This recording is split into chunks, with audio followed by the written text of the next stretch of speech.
Springtime.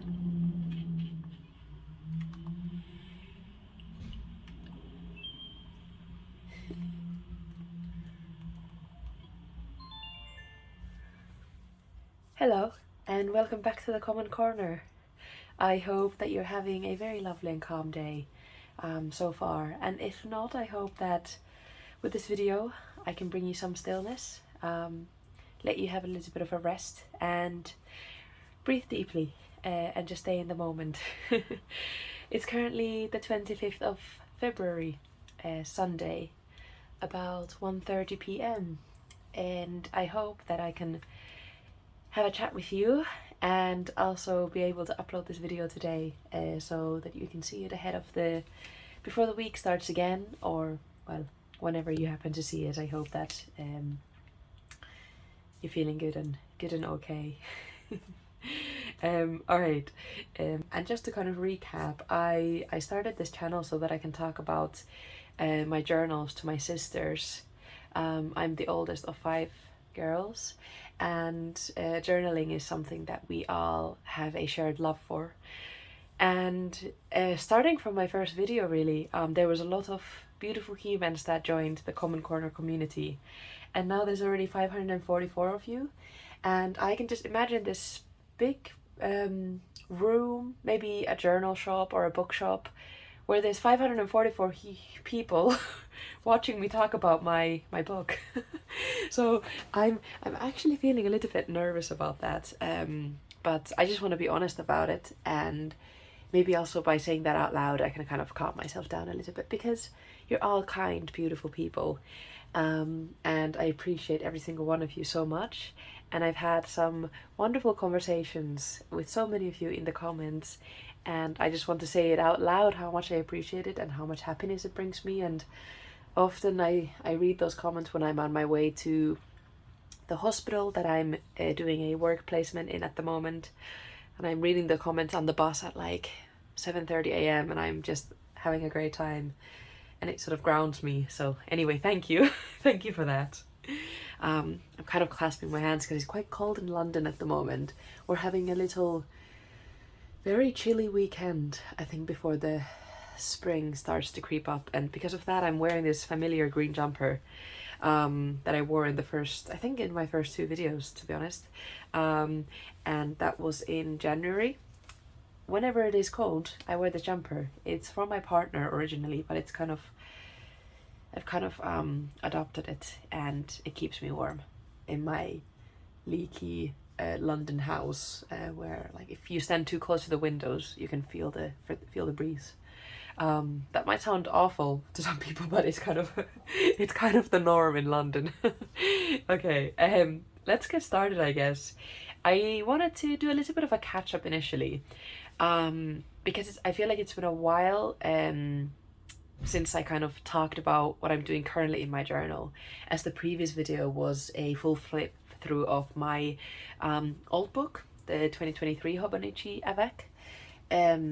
So yeah, I wanted to do a bit of a catch up, and then later on I'm gonna put a timestamp to the either to the video itself if I learn how to do it, or to the description of where I start the actual sort of main point of the video, which is talking about my daily habits with journaling and how exactly I integrate being able to journal 1 page a day every single day. So how I integrate that into my kind of quite a busy daily schedule. Yeah, so I wanted to talk a bit about that later on. But first, the catch up. So I have been having a great time this week in my journal. It has been a busy one, but I managed to do quite a bit sort of outside of medical school as well, and collect these little mementos, I guess, if that's the right word. Yesterday, I was extremely happy that it was finally the weekend, and I had a day out. I went to this Korean restaurant and also to my favorite cafe. I think I might have mentioned it in the last video. Watch House. It is a chain, and they have a couple of cafes in London. I think one of my favorite ones is the one by Somerset House. If you ever do come to visit London, or you're already based here, I really highly recommend going to there. And with the cup of coffee that you get, they also give you this card that says what brand the coffee beans are, where they're from, the region, etc., what kind of notes they have, and then a little bit of a storyline about the roastery. So I thought that's really beautiful, and I kept it here. And then today I've had quite a calm morning. I woke up a little bit late, but as we're being gentle with ourselves, that's absolutely okay. I had some time journaling to myself on Sundays, as it's kind of become a routine now that I film a video on a Sunday if I am at home. I have a full kind of morning of journaling, catching up with the journal, because it's not that I managed to do everything that I want to do within my journal every single day. So there's a few little gaps that I do enjoy filling in at the end of the week. I went outside as it was really, really sunny, and I had a feeling that it would get cloudy and cold later on in the day, which it now has. So I'm happy that I went outside earlier. And I spent some time reading my book Before the Coffee Gets Cold. I think I had a little note when I started to read it. Let me see if I can find it. Yes, Before the Coffee Gets Cold. And I need to fill in the content notes for that because I'm almost finished with it. I had a lovely call with my sister last night. I think almost like 5 hours. She shared this artist, Fred Again, to me. Kind of like a DJ music artist. And I was listening to his music in the morning as well and having a great time. So I have a little note of that as well. Yeah, and then one more thing, an exciting stationery update is that I was thinking what could be a way that I could store sort of all of these little stickers I have, these little cutouts from Megan Rhiannon, and sort of all of the other sort of mementos that I collect before I'm able to archive them into my journal. Before, I've kept them sort of very unorganized in this big pouch, or in these big plastic pockets in a binder. But it was always kind of quite frustrating to fish out everything from the one plastic pocket, flip through it, try to find the sticker that I'm looking for, etc. And then I realized that I have one extra of these Polaroid photo folders from Muji. I think they cost like no more than £3, I think, if I remember correctly. And I have quite a few Polaroids that I've collected in the past couple of years.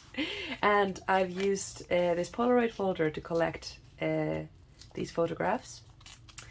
And I had bought two, being very ambitious, thinking that I would fill up two of them.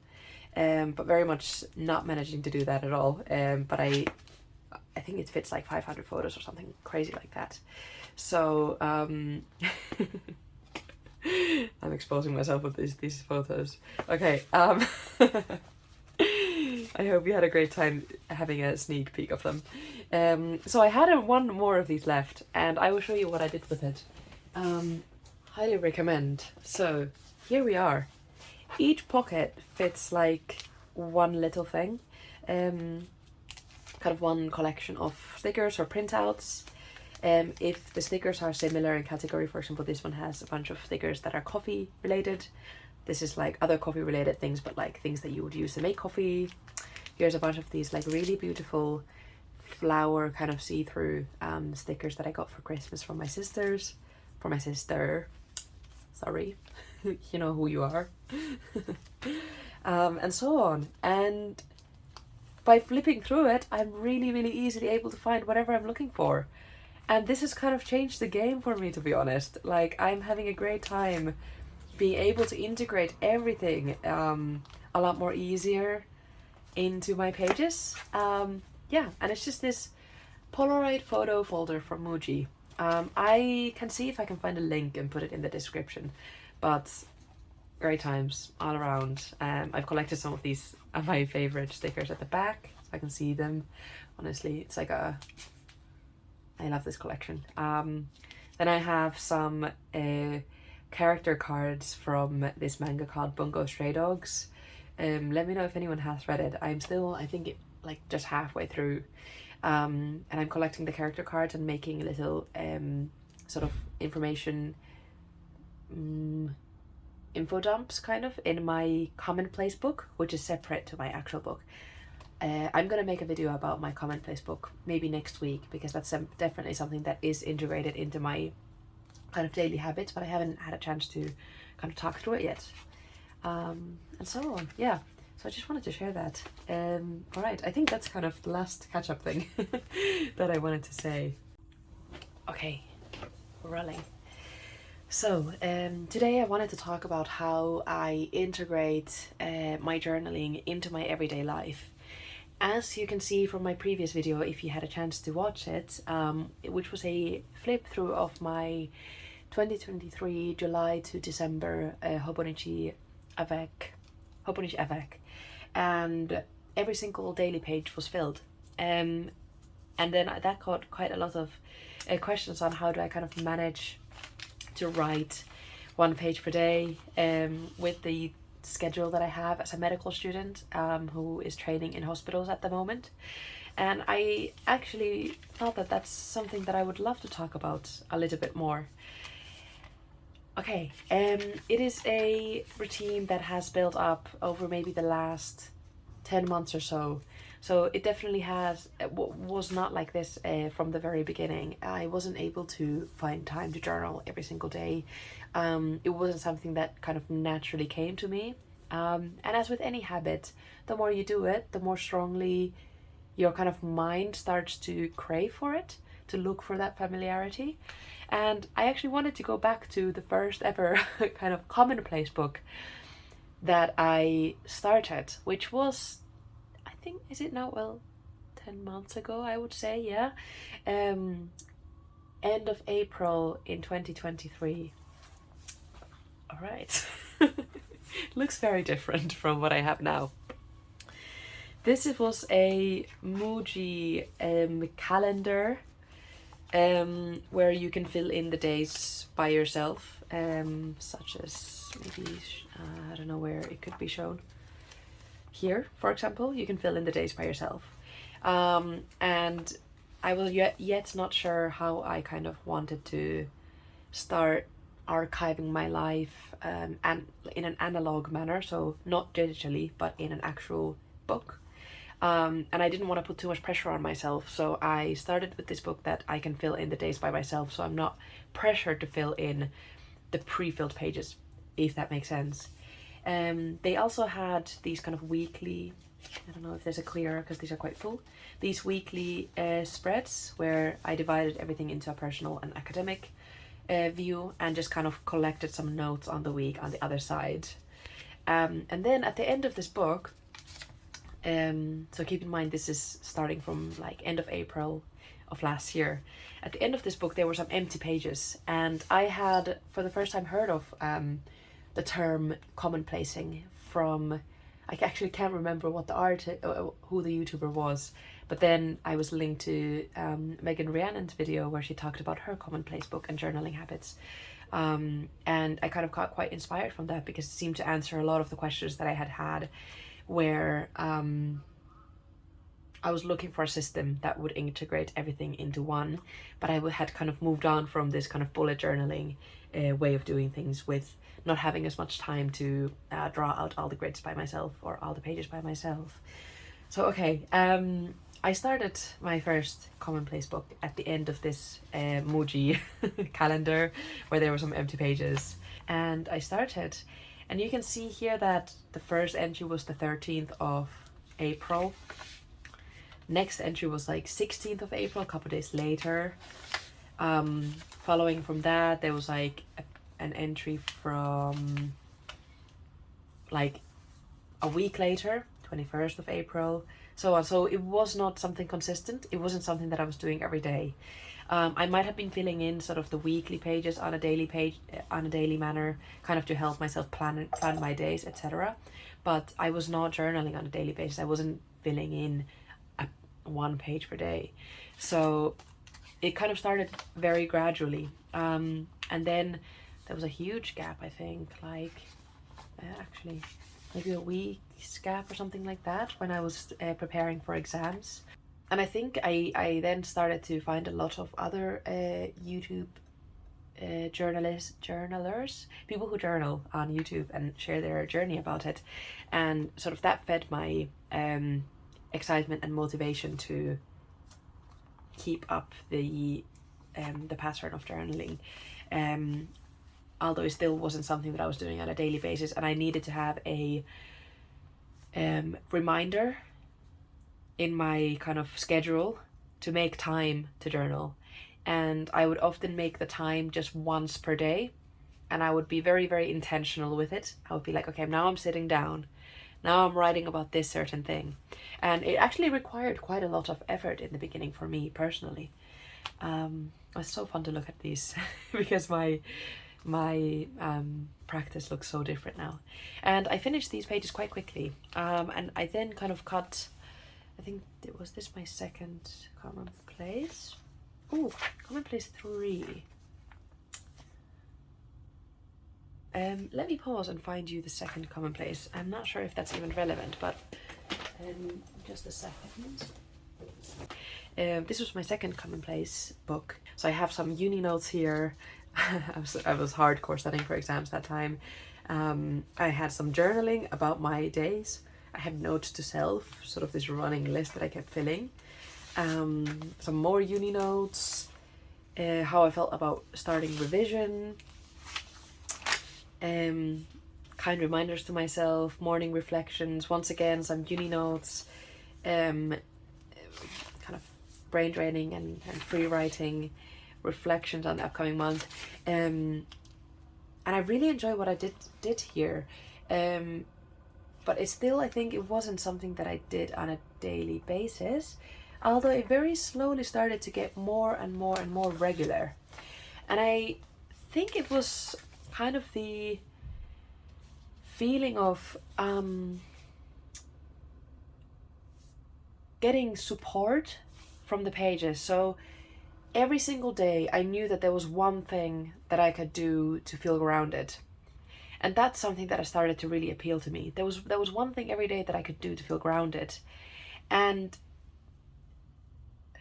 that excited me. Excited me that I had something new to put my thoughts in, because previously I had done everything very digitally, and my brain doesn't really align with that. It doesn't really work if I don't see the product of what I'm producing in a physical manner. So having sort of discovered this this once again, I got very excited that there was something every day that I can kind of fall back into. And I think it then kind of, in that very busy exam period in the May and June time of last year, every single morning I would write about how I would feel about the upcoming day, because I was quite anxious studying for these big exams, these finals that I had. And by writing down how I was feeling in the beginning of the day, I was able to move past those feelings and go about my revision a little bit less anxious.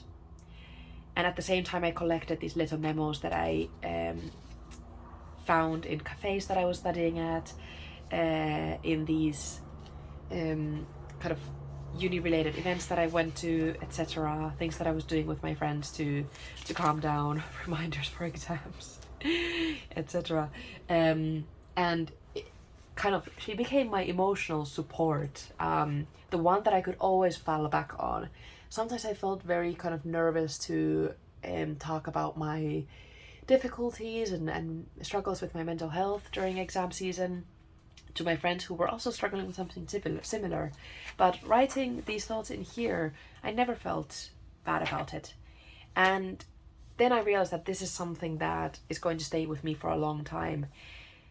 Something that I want to keep giving myself. I want to keep giving myself this support through this book.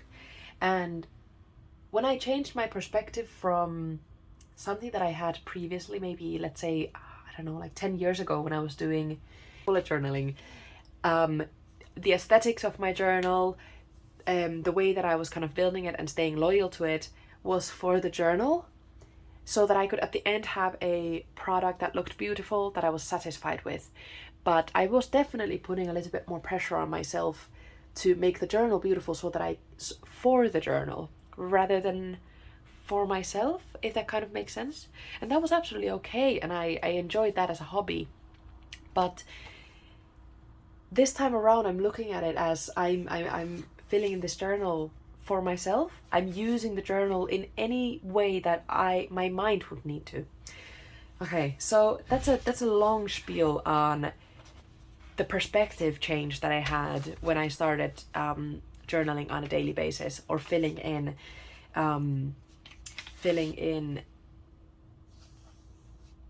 thought, like these pages with my thoughts, literally every single day.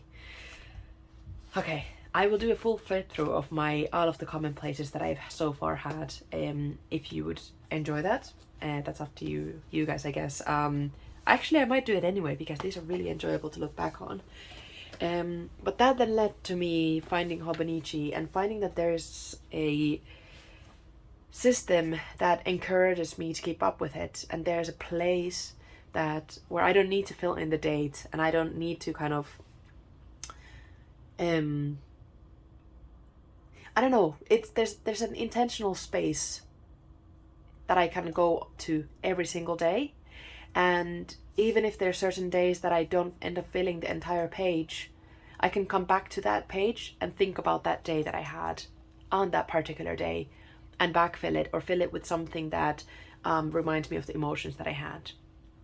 So let's kind of come down from this abstract flow of thoughts and think about how exactly I build the journaling habit into my daily life.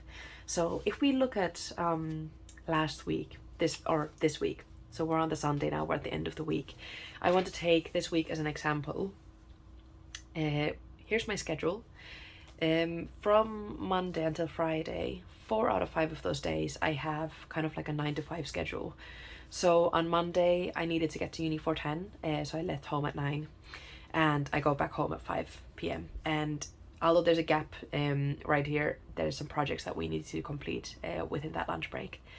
Next day I was at a GP practice, so a general practice office, so where patients, if they feel sick, they can go there initially before going to the hospital, or they can go there for like a cough or feeling a little bit cold. I'm not sure if the same term is used for example in the US or so on, so I wanted to explain that. I'm at this general practice placement on Tuesday, so that's another full day, and at the end I go to a 1.5 hours long meditation class nearby, and I also needed to work on a project that I was going to present on the Thursday. Wednesdays are half days for me, so I work until 12:30 and then I take the day off, but I usually go out, so I go to central London, I do something fun there, I spend the day with my friends, or I go on a little date with my partner, something like that. And then on Thursdays and Fridays I have a really busy day, starting from 9, lasting until 5 at the hospital. And I'm currently at a ward where there's people with lung disease, so that's just for anyone who's interested. And those are busy days where there's back-to-back kind of meetings, seeing patients, treating patients, deciding if someone's able to go home, etc. And in the evenings I see friends, or I have some photography work to do, etc. So why I wanted to go through that is just to show that my weeks are busy, and sometimes I don't deal well with busy weeks. I'm a person that's quite laid back and I like to take things slowly. So even when things are busy, I kind of try to go about it in a very calm manner. And okay, so now let's look at how exactly my habits built into these days. I guess maybe starting from Monday, so the 19th of this month. I had a break at 11 from the first meeting, and you can see that I went to find this computer room, and I noted down the day, the time, and I wrote only this much about how I'm feeling about the start of the week, etc. And I'm getting those emotions out. I'm using my dear book as a kind of ground for me to lay whatever I'm holding on my shoulders to. and I feel a little bit lighter after that. And then only kind of after I've completed my daily activities and I'm at home, I'm about to maybe go to sleep, get ready for bed, at 9:20 p.m., that's when I tap back into it. And it's at the time when I feel like, oh, I'm carrying a little bit too much on my shoulders right now. I need to let it down somewhere. And my book is the person that I come back to. It's not a person. It's not a person, but sometimes I feel like my other half is within this book. So yeah. And I write how I'm feeling, whatever thoughts I'm having at the moment. And as you can see here, during my days Monday to Friday, I have a to-do list that I collect on these little grids here. And because my daily pages are the ones that I look at most frequently, it makes sense for my to-do list to be on those pages so that I can remember exactly what I need to do. Because there are certain days that I don't actually refer back to the weekly schedule at all, because I already know what's happening. I already know that I need to go to uni at 10 a.m. this morning, so I don't tend to look at it sometimes. So it doesn't make sense for me to put my to-do list here, but I rather put them over here. But of course, often when I'm planning my to-do lists, I do go back to my weekly schedule, think about, oh, do I have deadlines coming up? And then I know, okay, I have a deadline coming up this Thursday. I need to work on that today. So I put a to-do item that's related to the project on Monday when I was planning the week. Hopefully that makes some kind of sense. And then I struggled a little bit with going to bed early that day and to get exactly the things done that I wanted to. So I tapped in after coming back from uni at 9:30 p.m. about, and then I had some struggles, so I tapped back into it a little bit before 11 p.m. So if I don't have someone to talk to or call, like most often, if I'm struggling with something, I'd rather talk about it to myself first before talking about it to my flatmate or to my friends or to my partner. And you can see here that at 11 I had noted down what I struggled with, and I decided that I need a little bit more of a routine to look back on and to support myself when I'm spending evenings by myself. Trying my best to relax, but sometimes it's very, very difficult to do that when you're a person that has so much going on. So here I built a little bit of a routine that I can do when I'm by myself. Yeah, I'm having so much fun talking about all of this. The next day on Tuesday I had a long day, but I tapped in the morning before, I think it was on the tube. Yes, I remember writing this because I was like, I wanted to showcase that you can actually, as long as you carry your journal around and you're not too afraid of kind of using it when you're out and about, because for me my journal is very much a reflection of how I live how I live my life. So it's okay for it to be a little bit rough around the edges. For example, if I'm journaling on the tube, my handwriting isn't going to be the best, but that's absolutely okay. So I was on the London Underground going to another day of uni, to the general practice, and I journaled there. And then the next time that you can see me journaling, so I put times here because it's very, very nice to reflect back on it later on. I journaled after getting home at 6:30 p.m. And yeah, so it's kind of in the morning often and then in the evening. And I talk to my journal in the way that I would talk to someone if I had someone with me 24/7.